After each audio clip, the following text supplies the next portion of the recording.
Hey guys, welcome back to the BuzWeaver channel, and all of you here in the States, I hope you enjoyed your Labor Day on Monday. We have some very interesting narrative-driven pushing information that I wanted to cover today.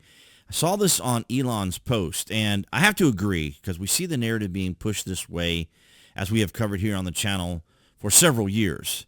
From the New York Post, from Archive today, of course, because the New York Times is behind a paywall.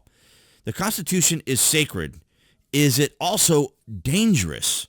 One of the biggest threats to America's politics might be the country's founding document. And I would argue that the establishment, as we say here, has hijacked our culture and our institutions and have utilized our legal system to their ends. In other words, they have maintained control, continue to maintain that control, and use lawfare against anyone who disagrees with them. And you're going to see this outline from Jennifer 𝐀𝐦𝐚𝐳𝐨𝐧 here because, as she says, and keep in mind here, whatever it is the Democrats are doing or blaming others for is exactly what they are doing.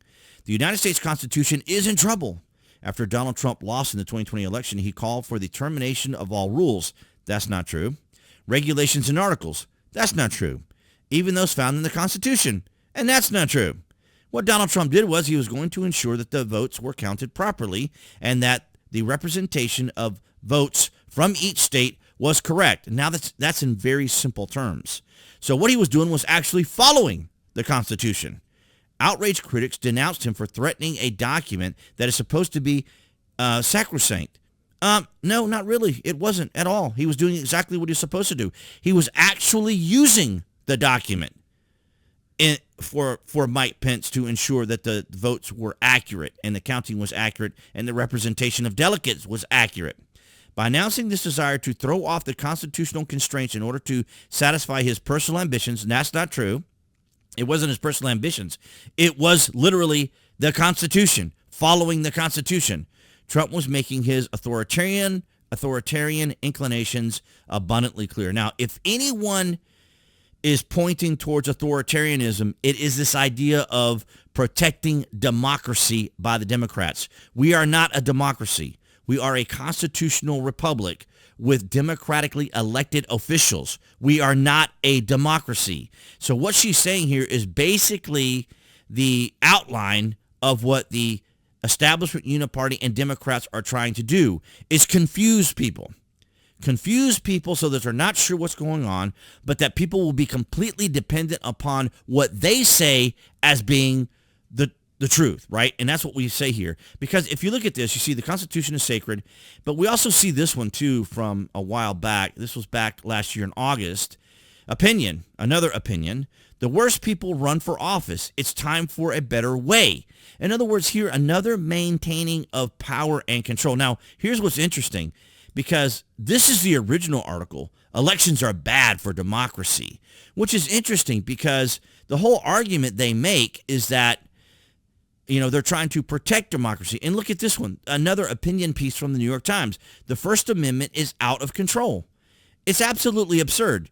They say all of this because when people want to speak out, like individuals like myself or Donald Trump or Elon Musk or others, they say that we are attacking the Constitution or we are attacking the First Amendment because, of course, as they maintain it, as they are in control of it through their influence, through dashboards on social media and other means that they keep it in control, they think that they're in control so they can define the rules.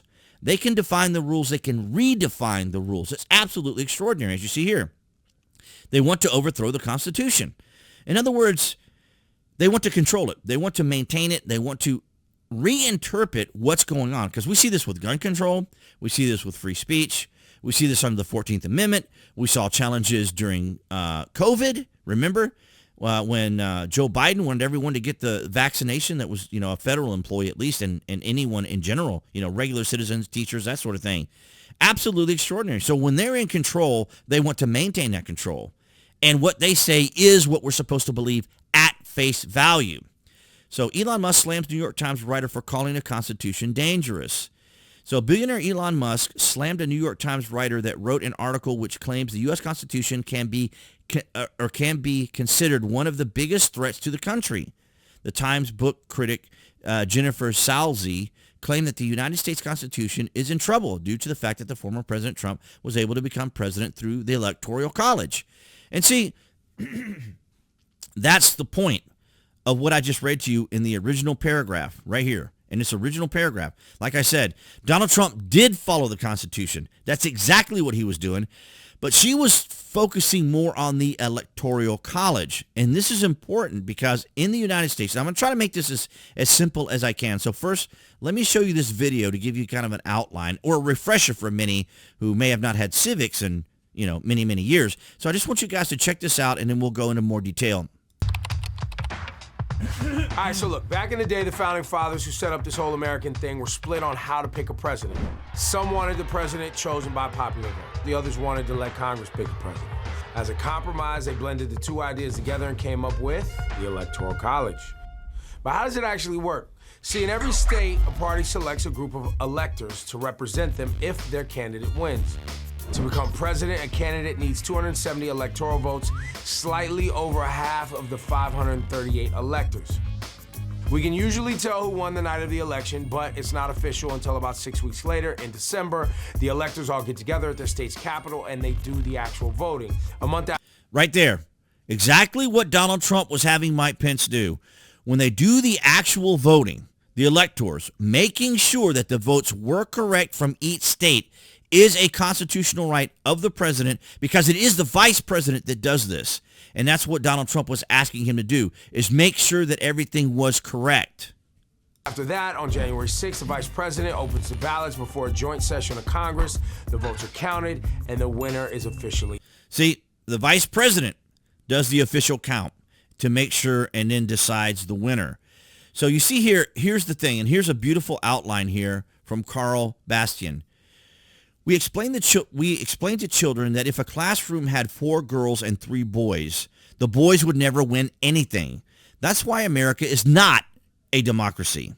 Instead, the boys would elect 2 representatives, and the girls would elect 2 representatives, and there would be 2 representing each side. To pass anything, it would have to pass with 3 votes. Someone would have to cross the aisle. So if it was painting a room pink or blue, it would probably end up being purple or green. So the point being here is that in a democracy, it is completely, right, mob rule. In the Greek definition, when the Greeks practiced democracy, it was mob rule. It's actually quite an interesting story if you go back and read it, because they used like these little, excuse me, guys. They used like these little balls or whatever, and they put them in these little machines and stuff. It's really interesting how they created the whole election system. But as you can see here, and this is why, and I use this illustration here as well, this picture, because as I always like to tell people on the left, and I don't know why they keep saying this, these are Americans, and I point this out to them every single time. The reason we have an electoral college is because it would be up to New York, Texas, and California that would decide all of our elections. Now, as you see here, I used to transpose this over and so you guys can see here. But let's see. So, but with this image, let me go back. It's not even letting me show the image at the same time. That's crazy. Hang on a second. Let me try something. But oh, now I can't even go to the image. So here's the image. I was going to try to bring it and transpose it, but it ends up taking up like 9 states in this whole area here. And basically what you're seeing is it takes up part of Washington, Oregon, Idaho, Wyoming, Montana, North Dakota, South Dakota, parts of Minnesota, parts of Nebraska, parts of Colorado, and a few little counties in Utah. If you were just kind of curious as to how much this area of New York, this is New York City with 9 million people, 8.42 million people in New York City. In the state of Georgia, where I live, right down here, we have 9 million people. So basically, almost the entire state of Georgia, where I live, is what New York City consists of, the people that live in New York City. So every election, if it were a popular vote, like it was, if it was the 4 boys or the 4 girls versus the 3 boys, it would always be New York, Texas, and California that decided all of the elections. So this is why we have the Electoral College. It's very important that people understand that, because it's the way it functions. But it's also all important, as we see here from Elon Musk. I can't wait. There's a lot of waste and needless regulation in government that needs to go. I agree. But here's the important thing to remember for those, As much as I would love to see the government run like a business, as much as I would love to see one person in control, we kind of go back to that idea that the Democrats are continuing to push.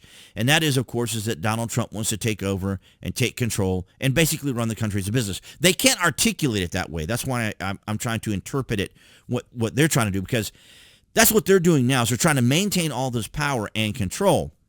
And Elon is kind of expressing that same ideology and philosophy. But the thing is with our government is it's really more of a quid pro quo. In other words, the people elect officials to represent them. And so those representatives then represent the people because we are of the people for the people. We are not of the government for the people, right? It's not we the government. It is we the people. And so the idea here is that, well, between the Democrats and the Republicans, it's who's maintaining the control, who's in power, because they each give themselves certain levels of power. But the thing is, it's very quid pro quo. You do this, I do that. You support my bill, I'll support your bill. And it's kind of one of those deals there. It isn't a business deal where a president says, okay, this is your job. This is what we want to achieve. Make it happen. And this was the issue that many of the Democrats had with Donald Trump. And this is why they say he's a dictator and this, that, and the other, is because he wants everyone to essentially do their job, right? I mean, that's what a boss does. That's what a leader does. He makes sure that everyone is doing their job.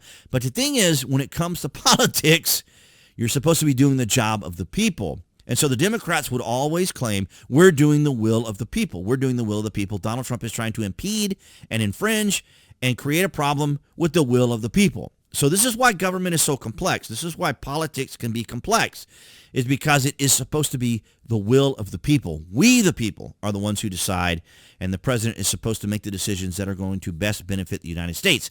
But what Donald Trump can do to best benefit the United States or Elon Musk or Vivek Ramaswamy or anyone he picks for his administration is the fact that they would represent the people. And that is getting the establishment uniparty out of the way.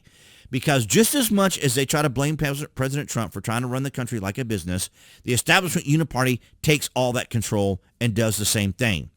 So it's absolutely amazing.